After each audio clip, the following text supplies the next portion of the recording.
യൂറോപ്പിലൂടെ യാത്ര ചെയ്യുന്ന ഒരുവനെ സംബന്ധിച്ചിടത്തോളം ഏറെ അത്ഭുതപ്പെടുത്തുന്ന കാഴ്ചകളിലൊന്ന് എല്ലാ ഗ്രാമങ്ങളിലും സ്ഥിതി ചെയ്യുന്ന മനോഹരങ്ങളായ ദേവാലയങ്ങളാണ്.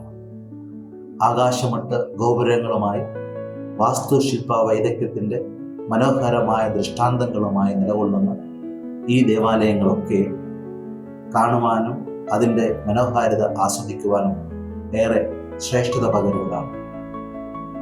എന്നാൽ അവിടെ താമസിക്കുവാൻ തുടങ്ങിയതിനു ശേഷം ഈ മനോഹരമായ ദേവാലയത്തിൻ്റെ കാഴ്ചകൾ എന്നെ ദുഃഖത്തിലേക്കാണ് നയിച്ചത്.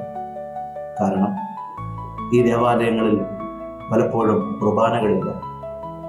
ചില ദേവാലയങ്ങൾ മാസത്തിൽ ഒന്ന് തുറന്നാലായി, മറ്റ് ദേവാലയങ്ങൾ ഒരുപക്ഷെ ക്രിസ്മസ് ആഘോഷവുമായി ബന്ധപ്പെട്ടോ ഈസ്റ്ററുമായിട്ട് ബന്ധപ്പെട്ടോ ഒക്കെ തുറക്കുന്നതാണ്. പ്രധാനപ്പെട്ട പട്ടണപ്രദേശത്തെ ദേവാലയങ്ങളും അതിന് അനുബന്ധമായ ദേവാലയങ്ങളും ഒക്കെ ഒരുപക്ഷെ തുറന്ന് പ്രവർത്തിച്ചു എന്ന് വരാം. ഓരോ ചെറിയ ചെറിയ ഗ്രാമങ്ങളിൽ സ്ഥിതി ചെയ്യുന്ന ദേവാലയങ്ങൾ മാസത്തിൽ ഒന്നോ അല്ലെങ്കിൽ രണ്ടാഴ്ചയിലൊരിക്കോ മാത്രം തുറക്കപ്പെടുന്ന ദേവാലയങ്ങളായിട്ടാണ് കാണപ്പെടുന്നത്. ഈ മനോഹരമായ ദേവാലയത്തിൻ്റെ ഈ കാഴ്ചകൾക്ക് പിന്നിൽ സ്ഥിതി ചെയ്യുന്ന അടയ്ക്കപ്പെട്ട ദേവാലയങ്ങളും അവ നൽകുന്ന ശൂന്യതയുമൊക്കെ ഏറെ പരിതാപകരമായ അവസ്ഥയാണ്. ഈ ശൂന്യത തന്നെയാണ് ഒരുപക്ഷെ പലപ്പോഴും ക്രൈസ്തവ ജീവിതത്തെ ദൈവസാന്നിധ്യത്തിൻ്റെ നിരാസത്തിലേക്ക് ആനയിക്കുന്നത്. രണ്ടാമത് മറ്റൊരു വൈരുദ്ധ്യമായിട്ട് കാണുന്നത് ഈ ദേവാലയത്തിൽ ഒരുമിച്ച് കൂടുന്ന സാഹചര്യങ്ങൾ പലപ്പോഴും അടിച്ചുപൊളിയായിട്ട് നടത്തുന്ന ആഘോഷങ്ങളാണ്. വിവിധതരം വ്യാപാരങ്ങളും വിവിധതരം ആഘോഷങ്ങളുമായി ദേവാലയത്തിൻ്റെ കൂടിവരവ് സജീവമാകും. പ്രാർത്ഥന എന്നതിനേക്കാൾ ബന്ധങ്ങൾ പുതുക്കുവാനും പരസ്പരം പരിചയപ്പെടുവാനും സ്നേഹ സൗഹൃദങ്ങൾ പങ്കുവയ്ക്കുവാനുമുള്ള അവസരങ്ങളായി അത് മാറും.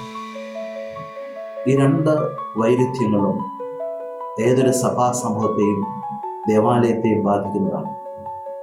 ഒന്നുകിൽ ദേവാലയം ശൂന്യമാകാം, അതല്ലെങ്കിൽ ദേവാലയം ചന്തകണക്കെ ശബ്ദമുഖരിതമാകാം.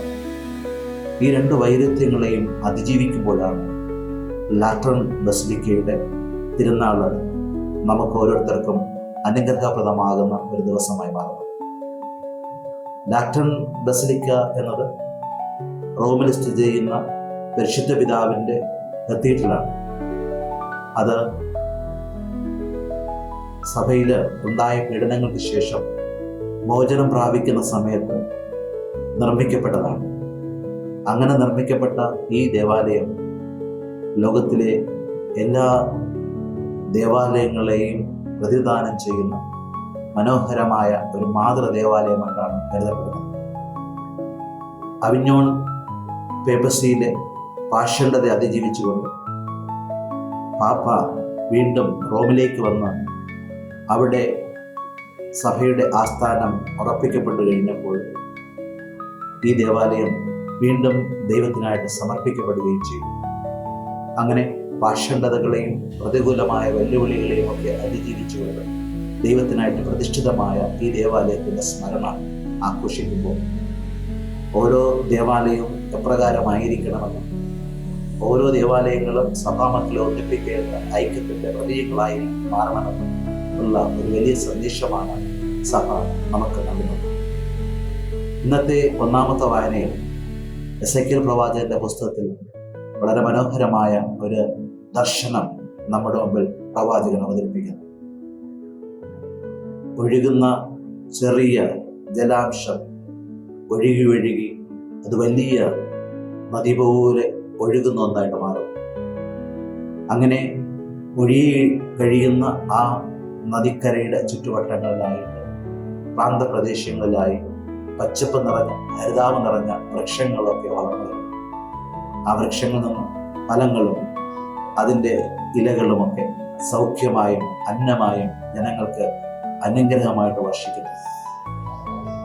ഓരോ ദേവാലയങ്ങളും ഇപ്രകാരം ജീവന്റെ സ്രോതസ്സായി നിലകൊണ്ടുകൊണ്ട് ദൈവാനുഗ്രഹത്തിൻ്റെ കൃപാതിരേകം നിറഞ്ഞ് കവിഞ്ഞ് ഒഴുകുന്ന ഇടങ്ങളായിട്ട് മാറുമ്പോൾ ആ ദേവാലയങ്ങളുമായിട്ട് ബന്ധപ്പെട്ട് പ്രവർത്തിക്കുന്ന വിശ്വാസികളൊക്കെ അനുഗ്രഹത്തിൻ്റെ ഫലസമൃദ്ധി പേറുന്നവരായി മാറുകയും അവരുടെ ജീവിതം പച്ചപ്പ് നിറഞ്ഞ ഇലകൾ പോലെ സൗഖ്യം നൽകുന്ന ഒന്നായിട്ട് മാറുകയും ചെയ്യും. ഫലം നൽകുന്ന, സൗഖ്യം നൽകുന്ന മനോഹരമായ ഇടമാണ് ദേവാലയം. സൗഖ്യവും അനുഗ്രഹവും പ്രദാനം ചെയ്യുവാൻ ഉതകുന്ന രീതിയിൽ, ദൈവകൃപ ഒഴുകിയിറങ്ങുവാൻ ഉതകുന്ന രീതിയിൽ ആ ദേവാലയങ്ങളൊക്കെ ദൈവം വസിക്കുന്ന ആലയങ്ങളായിട്ട് മാറണം എന്നുള്ളതാണ് സഭ നമുക്ക് നൽകുന്ന വലിയൊരു സന്ദേശം. രണ്ടാമത്തെ വായനയിൽ വിശുദ്ധ പൗലോസ്ലീഹ കൊറിന്ത്യർക്ക് എഴുതിയ ലേഖനത്തിലെ ഒരു ഭാഗമാണ് നാം വായിക്കുന്നത്.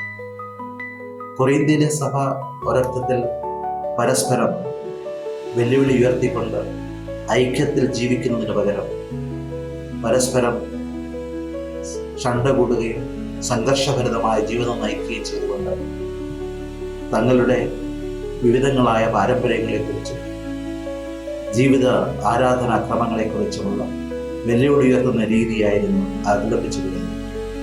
ഈ വിഘടിതമായ അന്തരീക്ഷത്തെ അതിജീവിക്കുവാൻ തക്ക രീതിയിൽ പൗലോസ്ലീഹ അവരെ ഉദ്ബോധിപ്പിക്കുകയാണ്. പൗലോസ്ലീഹ ഉദ്ബോധിപ്പിക്കുന്ന പ്രധാനപ്പെട്ട കാര്യം എന്ന് പറയുന്നത് ക്രിസ്തുവാകുന്ന അടിസ്ഥാനത്തിൽ പണിയപ്പെട്ട ഭവനങ്ങളാണ് ഓരോ ക്രൈസ്തവരുമെന്നാണ്. ഇവിടെ രണ്ട് രീതിയിൽ ഭവനത്തെ നമുക്ക് മനസ്സിലാക്കാം. ഒന്നാമത്, നാം ഓരോരുത്തരും ഒരുമിച്ച് കൂടുന്ന ദേവാലയമാകുന്ന നമ്മുടെ ഭവനം. ആ ദേവാലയത്തിൽ വ്യത്യസ്തതകളും വൈരുദ്ധ്യങ്ങളും മറന്നുകൊണ്ട് ക്രിസ്തുവിൽ ഒന്നുചേരുക എന്നുള്ളതാണ് പ്രധാനപ്പെട്ടത്. എവിടെ നിന്ന് വരുന്നു, എന്താണ് നമ്മുടെ ഭാഷ, എന്താണ് നമ്മുടെ വ്യത്യസ്തമായ ജീവിത സാഹചര്യങ്ങൾ, സാംസ്കാരികമായ പാരമ്പര്യങ്ങൾ എന്നതിലുപരിയായി നമ്മെ ഒന്നിപ്പിക്കുന്ന ഒരു സംസ്കാരവും നമ്മെ ഒന്നിപ്പിക്കുന്ന ഒരു ചൈതന്യം എന്ന് പറയുന്നത് ക്രിസ്തുവിൻ്റെ തന്നെയാണ്. ക്രിസ്തുവാകുന്ന അടിസ്ഥാനത്തിൽ പടുതപ്പെട്ട ഓരോ ദേവാലയങ്ങളും ക്രിസ്തു സാന്നിധ്യത്തിൻ്റെ നിറകുടങ്ങളായിട്ട് മാറും. അങ്ങനെ നിറകുടങ്ങളായി മാറുമ്പോൾ അവിടെ ജീവന്റെ പച്ചപ്പും ഫലദായകമായ അവസ്ഥാന്തരങ്ങൾ സൃഷ്ടിക്കുന്നു. അത് വിശ്വാസികളിലൂടെ നിറഞ്ഞു കവിഞ്ഞൊഴുകുന്ന അനുഗ്രഹമായി ആ പ്രദേശത്തെ വിശദീകരിക്കുന്നതിന് കാരണമായിട്ട് മാറും. ഓരോ ദേവാലയങ്ങളും ക്രിസ്തുവിൽ വിശുദ്ധീകരിക്കപ്പെട്ട് പരിശുദ്ധാത്മാവിൻ്റെ കൃപാവരങ്ങൾ നിറഞ്ഞ് ദൈവാനുഗ്രഹത്തിൻ്റെ ഇടങ്ങളായി മാറുന്നത് പോലെ തന്നെ ഓരോ വിശ്വാസികളും ആലയങ്ങളാണ്. ഓരോ വിശ്വാസികളും ദൈവം വസിക്കുന്ന, ദൈവാത്മാവ് വസിക്കുന്ന ത്രിയേക ദൈവത്തിൻ്റെ വാസസ്ഥലമായ ആലയങ്ങളായിട്ട് മാറുമ്പോൾ ആലയങ്ങളിൽ നിന്ന് ഒഴുകുന്ന അനുഗ്രഹത്തിൻ്റെ വർഷം ജീവിതത്തിൻ്റെ എല്ലാ മേഖലകളെയും അനുഗ്രഹപ്രദമാക്കും എന്നുള്ളതാണ് പൗലോസ്ലീഹ നൽകുന്ന സന്ദേശം. ഓരോ ജീവിത സാഹചര്യങ്ങളിലും ദൈവകൃപ പകർന്നു നൽകുവാൻ ഉതകുന്ന രീതിയിൽ ദൈവകൃപയുടെ അനുഗ്രഹ പെരുമഴ ചൊരിയുന്നവരായി തീർത്ഥാടനം നടത്തുക എന്നുള്ളതാണ് ഓരോ ക്രൈസ്തവൻ്റെയും ജീവിത ശൈലിയായിട്ട് മാറേണ്ടത് എന്നാണ് ഇതിലൂടെ പൗലോസ്ലീഹ നമ്മെ ഉദ്ബോധിപ്പിക്കുന്നത്. സുവിശേഷത്തിൽ യേശുക്രിസ്തു ദേവാലയത്തെ വിശുദ്ധീകരിക്കുന്ന ഒരു ദൃഷ്ടാന്തമാണ് നാം കാണുന്നത്. കർത്താവായ യേശുക്രിസ്തുവിൻ്റെ കോപം എന്നതിനേക്കാളുപരി ദേവാലയത്തിൻ്റെ വിശുദ്ധി നിലനിർത്തുവാനുള്ള അവിടുത്തെ തീക്ഷ്ണമായ ദാഹം നമുക്ക് കാണാൻ കഴിയും. ദൈവം വസിക്കുന്ന ആലയം ദൈവസ്നേഹത്തിൻ്റെ ഇടമായി മാറുന്നത് ആ ദേവാലയം ദൈവ സ്നേഹാനുഭവം ഉൾക്കൊള്ളുന്ന ആലയമായിട്ട് നിലകൊള്ളുമ്പോഴാണ്. വ്യാപാരവും പലതരത്തിലുള്ള ശബ്ദ മാലിന്യങ്ങളുമൊക്കെ ദേവാലയത്തെ അശുദ്ധമാക്കുമ്പോൾ ആ ദേവാലയത്തിൻ്റെ പവിത്രത നഷ്ടപ്പെടുകയാണ്. പവിത്രത നഷ്ടപ്പെടുന്ന ദേവാലയങ്ങൾ ചന്തകളായി മാറും. ചന്തകൾ എന്ന് പറയുന്നത് വ്യത്യസ്തമായ സാധന സാമഗ്രികൾ കച്ചവടം നടത്തുന്ന ഇടമാണത്. പലതരത്തിലുള്ള ആളുകൾ പല ലക്ഷ്യങ്ങളോട് കടന്നു വന്നുകൊണ്ട് ജീവിതത്തിൻ്റെ വ്യാപാരത്തിൻ്റെ വ്യത്യസ്ത തലങ്ങളിൽ പ്രവേശിക്കുന്ന ഇടമാണ്. ദേവാലയം അങ്ങനെ വ്യാപാരത്തിൻ്റെതായ ഒരു കേന്ദ്രമായിട്ട് മാറേണ്ടതല്ല, മറിച്ച് ദൈവത്തിൻ്റെ സാന്നിധ്യത്തിൻ്റെ വിശുദ്ധമായ സ്മരണ അയവിറക്കിക്കൊണ്ട് ആ സാന്നിധ്യത്തിൽ ജീവിക്കുവാൻ വേണ്ടി ആഹ്വാനം ചെയ്യുന്ന അനുഗ്രഹത്തിൻ്റെ വിശുദ്ധ ഇടങ്ങളാണ്. ലാറ്റൻ ദേവാലയത്തിൻ്റെ സമർപ്പണത്തിൽ നാം ആചരിക്കുമ്പോൾ സഭ ആഹ്വാനം ചെയ്യുന്നത് നമ്മൾ ഓരോരുത്തരും ദൈവം വസിക്കുന്ന യഥാർത്ഥമായ ആലയങ്ങളായി മാറണമെന്നാണ്. രണ്ടാമതായി, ദൈവം വസിക്കുന്ന ആലയങ്ങളായി നാം മാറുമ്പോൾ നാം ഓരോരുത്തരും നിർമ്മിച്ചിരിക്കുന്ന ദൈവത്തിൻ്റെ ആലയമായ നമ്മുടെ പള്ളികളിലൊക്കെയും വിശുദ്ധിയുടെ ഇടങ്ങളായിട്ട് മാറണമെന്നാണ്. വിശുദ്ധിയുടെ ഇടങ്ങളായി നമ്മുടെ ദേവാലയങ്ങൾ മാറുവാൻ ഉതകുന്ന രീതിയിൽ പരിശുദ്ധമായ ദൈവസാന്നിധ്യത്തിൻ്റെ ഇടങ്ങളായി നമ്മുടെ ഇടവുകളൊക്കെയും മാറണമെന്ന് ഇത് നമ്മെ ഓർമ്മപ്പെടുത്തുന്നു. നമ്മുടെ ഓരോ ദേവാലയങ്ങളും കൂദാശ ചെയ്ത് സമർപ്പിക്കപ്പെട്ടതാണ്. കൂദാശ ചെയ്ത് സമർപ്പിക്കപ്പെട്ടത് വിശുദ്ധീകരിച്ച് എന്നുള്ള ദൈവസാന്നിധ്യത്തിൻ്റെ നിലനിൽപ്പിന് വേണ്ടിയാണ്. ദൈവം വസിക്കുന്ന ഇടമായി ദേവാലയം മാറുന്നത് ഇപ്രകാരം വിശുദ്ധീകരിച്ച് ദൈവ മഹത്വത്തിന് വേണ്ടി സമർപ്പിക്കപ്പെട്ടതുകൊണ്ടാണ്. ഈ സമർപ്പിക്കപ്പെട്ട ദേവാലയങ്ങളിൽ ഒരുമിച്ച് കൂടുമ്പോൾ ഉണ്ടാകേണ്ടത് വിശുദ്ധിയുടെ നിർവ്വഹണമായി മാറണം എന്നുള്ളതാണ്.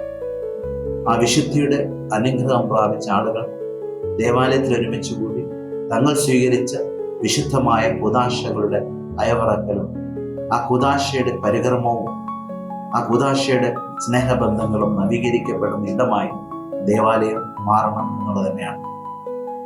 എന്നാൽ പലപ്പോഴും ദേവാലയത്തിൻ്റെ പവിത്രത നഷ്ടപ്പെടുന്ന രീതിയിൽ സെക്യുലർ മനോഭാവത്തോടുകൂടി ദേവാലയങ്ങളെ സമീപിക്കുന്ന ഒരു സംസ്കാരമാണ് ഇന്ന് വളർന്നു വരുന്നതായി കാണുന്നത്. പരിശുദ്ധമായ ദേവാലയത്തിൻ്റെ പരിശുദ്ധി നഷ്ടപ്പെടുന്ന രീതിയിലുള്ള ഒത്തുകൂടലുകളും ശബ്ദമുഖരിതമായ അന്തരീക്ഷങ്ങളും ദേവാലയത്തിൽ നിറഞ്ഞു കവിയുമ്പോൾ ചന്ത കണക്കെ അത് ദൈവികമായ വിശുദ്ധിക്ക് എതിരായ പ്രവർത്തനങ്ങളുടെ മേഖലയായി മാറുന്നു. ദേവാലയങ്ങളിൽ ഈ വിശുദ്ധിയുടെ അന്തരീക്ഷം നഷ്ടമാകുമ്പോൾ ഓരോ മനുഷ്യരുടെയും ഹൃദയത്തിൽ നിന്ന് വിശുദ്ധി മെല്ലെ അകന്നു പോവുകയാണ്. ഹൃദയത്തിൽ സംസ്ഥാപിതമാകുന്ന ഈ വിശുദ്ധിയെ നിലനിർത്തേണ്ടത് ദേവാലയത്തിൻ്റെ വിശുദ്ധിയിലൂടെയാണ്. എന്നാൽ ദേവാലയത്തിലെ വിശുദ്ധി നഷ്ടപ്പെടുമ്പോൾ സ്വാഭാവികമായിട്ടും ദേവാലയത്തിൽ ഒരുമിച്ച് കൂടുന്ന സഭാമക്കളുടെ വിശുദ്ധിക്കും കളങ്കമുണ്ടാകുന്നതിന് കാരണമായിട്ട് മാറും. അങ്ങനെ നമ്മുടെ ഹൃദയത്തിൽ അനുഭവപ്പെടുന്ന ശൂന്യത ദേവാലയത്തിൻ്റെ ശൂന്യതയായി മാറും. യൂറോപ്പിൽ സംഭവിച്ചിരിക്കുന്ന ഈ രണ്ട് വൈരുദ്ധ്യങ്ങൾ ഒരുപക്ഷെ നമ്മുടെ നാട്ടിലും ക്രമേണ വന്നുകൊണ്ടിരിക്കുന്നതായിട്ട് നമുക്ക് കാണാം. ശൂന്യതയുടെയും ചന്ത സംസ്കാരത്തിൻ്റെയും വ്യത്യസ്ത ധ്രുവങ്ങളിലൂടെ നമ്മുടെ ഇടവക സമൂഹങ്ങൾ സഞ്ചരിച്ചുകൊണ്ട് ദൈവ അനുഗ്രഹത്തിൻ്റെ കൃപ പകരുന്ന ദൈവത്തിൻ്റെ ആലയങ്ങളായി മാറേണ്ട വിശുദ്ധ ഇടങ്ങളായി നമ്മുടെ ദേവാലയങ്ങൾ മാറണം എന്നുള്ളതാണ് ഈ ഞായറിൻ്റെ സന്ദേശമായി സഭ നമ്മുടെ മുമ്പിൽ അവതരിപ്പിക്കുന്നത്. ഓരോ ദേവാലയങ്ങളെയും വിശുദ്ധമാക്കേണ്ടത് നാം ഓരോരുത്തരുമാണ്. ഓരോ ദേവാലയങ്ങളും വിശുദ്ധമാകുന്ന പ്രധാനപ്പെട്ട ഘടകം നമ്മുടെ ഓരോരുത്തരുടെയും വ്യക്തിഗതമായ വിശുദ്ധീകരണം തന്നെയാണ്. ആ വിശുദ്ധീകരണമാണ് ദേവാലയത്തെയും ദേവാലയ പരിസരത്തെയും മനോഹാരിതമായ കൃപയുടെ ഇടമാക്കി മാറ്റുന്നതെങ്കിൽ ഓരോ ക്രൈസ്തവരും ഫലം നൽകുന്ന പുണ്യവൃക്ഷമായും അനുഗ്രഹത്തിൻ്റെതായ ഫലം പുറപ്പെടുവിക്കുന്ന ദൈവാനുഗ്രഹത്തിൻ്റെ മേഖലകളായിട്ട് മാറും എന്നുള്ളതാണ് പ്രത്യേകം. ലാറ്ററൻ ദേവാലയ സമർപ്പണത്തിൻ്റെ തിരുനാൾ ആചരിക്കുന്ന ഈ ദിവസം മനോഹരമായി നമ്മുടെ മുമ്പിൽ സഭ അവതരിപ്പിക്കുന്ന സന്ദേശം, ഒന്നാമത് നാം ഓരോരുത്തരും ദൈവം വസിക്കുന്ന ദൈവത്തിൻ്റെ പ്രിയപ്പെട്ട ആലയങ്ങളായി മാറണമെന്നുള്ളതാണ്. നമ്മൾ ഓരോരുത്തരും വസിക്കത്തക്ക രീതിയിൽ ദൈവം തൻ്റെ പ്രിയപ്പെട്ട ദൈവാത്മാവും പരിശുദ്ധാത്മാവും നമുക്ക് നൽകിയിരിക്കുന്നു. ആ ആത്മാവിനെ ജീവിതത്തിൽ സ്വീകരിച്ചുകൊണ്ട് ആത്മാവിൻ്റെ വിശുദ്ധീകരണം സംലപ്തമാക്കിക്കൊണ്ട് ജീവിതത്തെ വിശുദ്ധീകരിക്കുന്ന ഇടങ്ങളായി ഓരോ ക്രൈസ്തവരും മാറണമെന്നുള്ളതാണ് അതിൻ്റെ പ്രധാനപ്പെട്ട ആഹ്വാനം. രണ്ടാമതായി, ക്രൈസ്തവരെന്ന രീതിയിൽ നാം രൂപപ്പെടുത്തിയിരിക്കുന്ന നമ്മുടെ ദേവാലയങ്ങൾ, അതിൻ്റെ ബാഹ്യമായ ആകാരങ്ങളും ബാഹ്യമായ രൂപ സാദൃശ്യങ്ങളുമൊക്കെ എന്തുമാത്രം ശ്രേഷ്ഠമായിരുന്നാലും ആ ദേവാലയത്തെ ദേവാലയമാക്കി മാറ്റുന്നത് ദൈവത്തിൻ്റെ നിരന്തര സാന്നിധ്യമാണ്. ദൈവത്തിൻ്റെ നിരന്തര സാന്നിധ്യം ഓരോ ദേവാലയങ്ങളും ഉണ്ടാകത്തക്ക രീതിയിൽ ശാന്തതയും അനുഗ്രഹത്തിൻ്റെതായ ശക്തിയും അവിടെ നിറഞ്ഞു കവിയണം. ഓരോ ദേവാലയങ്ങളും ഉദാശ ചെയ്ത് സമർപ്പിക്കപ്പെട്ടതാണ്. ഉദാശ ചെയ്ത് സമർപ്പിക്കപ്പെട്ടത് അവിടെ വിശുദ്ധി നിലനിർത്തുവാൻ, വിശുദ്ധമായ ഇടമായി അത് മാറുവാൻ വേണ്ടിയാണ്. അതുകൊണ്ട് തന്നെ സാധാരണ ഇടങ്ങളിൽ നിന്ന് വ്യത്യസ്തമാണ് വിശുദ്ധമായ ഇടം. സാധാരണ ഇടങ്ങൾ എല്ലാ സാധാരണ പ്രവൃത്തികളും കൊണ്ട് നിറയുന്നതാണ് എങ്കിലും വിശുദ്ധ ഇടമായ ദേവാലയത്തിന്റെ ഇടങ്ങൾ ഓരോന്നും വിശുദ്ധീകരണത്തിന്റെ പ്രക്രിയ യാഥാർത്ഥ്യമാക്കുന്ന പ്രവർത്തനങ്ങളുടെ ഇടമായി മാറണമെന്നതാണ്. അവിടെ ദൈവാരാധനയുടെയും ദൈവസ്തുതിയുടെയും സ്നേഹ സമർപ്പണത്തിൻ്റെയും അരങ്ങ് ആയി മാറുകയും അതിൽ നിന്ന് ഒഴുകിയിറങ്ങുന്ന ദൈവത്തിൻ്റെ കൃപാതിരികം സ്വന്തമാക്കി ജീവിതത്തിൻ്റെ എല്ലാ വ്യാപാരങ്ങളിലും എത്തുമ്പോൾ പകർന്നു കൊടുക്കുന്ന അനുഗ്രഹമായി തീരുമാനമെന്ന ആഹ്വാനമാണ്. വ്യക്തിഗതമായ വിശുദ്ധിയും ഇടവക ദേവാലയത്തിൻ്റെ വിശുദ്ധിയും വളരെ പ്രധാനപ്പെട്ടതാണ്. വ്യക്തിഗതമായ വിശുദ്ധി നഷ്ടപ്പെടുമ്പോൾ ഹൃദയങ്ങളൊക്കെ ശൂന്യമാകുമ്പോൾ അനുഗ്രഹത്തിൻ്റെ അരൂപി ഒഴുകത്തക്ക രീതിയിൽ ഹൃദയം മാറാതെ അന്ധകാരപൂർണമാകും. ദൈവാനുഗ്രഹത്തിൻ്റെ കൃപാതിരേകം ഒഴുകുന്ന രീതിയിൽ ഹൃദയങ്ങളെ വിശുദ്ധീകരിക്കുന്ന പ്രക്രിയയാണ് ഓരോ ക്രൈസ്തവരിലൂടെയും നടക്കേണ്ടത്. അപ്രകാരം ഹൃദയങ്ങൾ വിശുദ്ധീകരിക്കപ്പെട്ട് പരിശുദ്ധാത്മാവിൻ്റെ ആലയങ്ങളായി മാറുമ്പോൾ ദൈവത്തിൻ്റെ സാന്നിധ്യത്തിൻ്റെ ഇടങ്ങളായി ഹൃദയങ്ങൾ മാറും. രണ്ടാമത്, ഈ ഹൃദയങ്ങളിലെ ദൈവസാന്നിധ്യമാണ് ഓരോ ഇടവകയുടെയും അനുഗ്രഹപ്രദമായ സാന്നിധ്യത്തിൻ്റെ ഇടമാക്കി മാറ്റേണ്ടത്. നമ്മുടെ ദേവാലയത്തിൻ്റെ രൂപവും ആകാരഭംഗിയും എല്ലാവർക്കും ആകർഷിക്കപ്പെടുന്ന രീതിയിൽ നമുക്ക് മോടി പിടിപ്പിക്കുന്നതാക്കി മാറ്റാം. എന്തുമാത്രം ദേവാലയത്തിൻ്റെ ബാഹ്യരൂപങ്ങൾ മോടിയുള്ളതായി മാറിയാൽ ദൈവസാന്നിധ്യം അവിടെ ഇല്ലെങ്കിൽ ദേവാലയങ്ങളൊക്കെ ചന്തകണക്കെ വ്യാപാര സമുച്ചയങ്ങളായി മാറുന്നത് സമാനമായിട്ട് മാറും. ദേവാലയങ്ങൾ വിശുദ്ധീകരിച്ച് വിശുദ്ധിയിൽ നിലനിർത്തേണ്ടത് വിശുദ്ധർ ഒരുമിച്ച് ചേരുന്ന ഓരോ വിശുദ്ധരുടെയും കടമയാണ്. അങ്ങനെ വിശുദ്ധരുടെ വിശുദ്ധി കൊണ്ട് ദേവാലയം നിറയുകയും ദൈവാത്മാവിൻ്റെ പ്രവർത്തനം സജീവമാകുകയും ചെയ്യുമ്പോഴാണ് എസെക്കിയേൽ പ്രവാചകൻ കണ്ട ആ പ്രവചനം യാഥാർത്ഥ്യമാകുന്നത്. ദേവാലയത്തിൽ നിറഞ്ഞു കവിയുന്ന പുഴ പോലെ ജലം ഒഴുകി ആ പ്രദേശത്തെ വിശുദ്ധീകരിക്കുന്നു. അതുപോലെ ഓരോ പ്രദേശത്തും സ്ഥിതി ചെയ്യുന്ന ദേവാലയങ്ങൾ അവിടെ ദൈവ അനുഗ്രഹത്തിൻ്റെ അരുവി നിറയുവാനും അരുവി നിറഞ്ഞ് അതിൻ്റെ ചുറ്റുപാട് വ്യാപരിക്കുവാനും അങ്ങനെ ആ പ്രദേശം മുഴുവനും വിശുദ്ധിയുടെ ഇടങ്ങളായി മാറുവാനുമുള്ള ആഹ്വാനമായിട്ടാണ് ഓരോ ദേവാലയങ്ങളെയും ആക്കിത്തീർക്കേണ്ടതെന്ന് കർത്താവ് നമ്മെ ഓർമ്മപ്പെടുന്നു. ദേവാലയങ്ങളിലെ കച്ചവടവും ദേവാലയങ്ങളിലെ ശബ്ദമുഖരിതമായ അന്തരീക്ഷങ്ങളുമൊക്കെ പലപ്പോഴും ദൈവസാന്നിധ്യത്തെ വിസ്മരിക്കുന്നതിന് കാരണമാക്കി മാറ്റുന്നു. നമ്മുടെ ദേവാലയങ്ങളിൽ നിന്ന് വിശുദ്ധി നഷ്ടപ്പെടുന്നതിന് കാരണമായിട്ട് മാറുന്നത് പലപ്പോഴും സെക്യുലറിസത്തിൻ്റെ കടന്നുകയറ്റമാണ്. ദേവാലയത്തെ സെക്യുലറൈസ് ചെയ്യുന്ന ഒരു പ്രവണത വളരെ ശക്തമായി വന്നുകൊണ്ടിരിക്കുന്നു. ലോകത്തിൻ്റെ സംസ്കാരവും ദൈവികമായ സംസ്കാരവും കൂട്ടിയിണക്കുവാനും ദൈവികമായ സംസ്കാരത്തെ അതിജീവിക്കുന്ന രീതിയിൽ ലൗകികമായ സംസ്കാരത്തെ പ്രതിഷ്ഠിക്കപ്പെടുകയും ചെയ്യുമ്പോൾ ഉണ്ടാകുന്ന വൈരുദ്ധ്യങ്ങളാണ് പലപ്പോഴും ഇടവകളിൽ നിലനിൽക്കുന്നത്.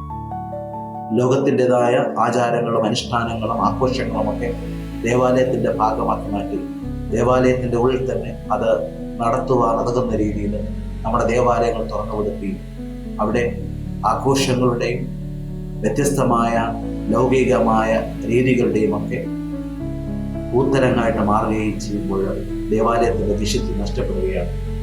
ദേവാലയത്തിൻ്റെ വിശുദ്ധി നഷ്ടപ്പെടുന്ന രീതിയിൽ നമ്മുടെ ഓരോരുത്തരുടെയും ദേവാലയങ്ങളെ പരിപാവനമായി നിലനിർത്തുവാൻ വേണ്ടി കർത്താവ് യേശുക്രിസ്തു ആഹ്വാനം ചെയ്യുന്നു. ചാട്ടവാറ ഏന്തി നിൽക്കുന്ന കർത്താവ് ജെറൂസലേം ദേവാലയത്തെ കച്ചവടത്തെ പുറത്താക്കിയതുപോലെ നമ്മുടെ ഓരോരുത്തരുടെയും ഹൃദയങ്ങളിലെ കച്ചവട വ്യാപാര മനോഭാവങ്ങളെ ദൂരീകരിച്ചുകൊണ്ട് നമ്മുടെ ദേവാലയത്തിൻ്റെ സാമ്പത്തികവും ഭൗതികവുമായ പ്രവർത്തനങ്ങൾക്ക് പ്രാധാന്യം കൊടുക്കുന്ന പ്രവണതകളെ അതിജീവിച്ചുകൊണ്ട് ക്രിസ്തു കേന്ദ്രീകൃതമായ അനുഗ്രഹപൂർണമായ ദൈവം വസിക്കുന്ന ഒരു ആലയ സംസ്കാരം രൂപപ്പെടുത്തുവാൻ വേണ്ടി ഈ ഞായറാഴ്ച ആചരണം നമ്മെ സഹായിക്കുന്നു.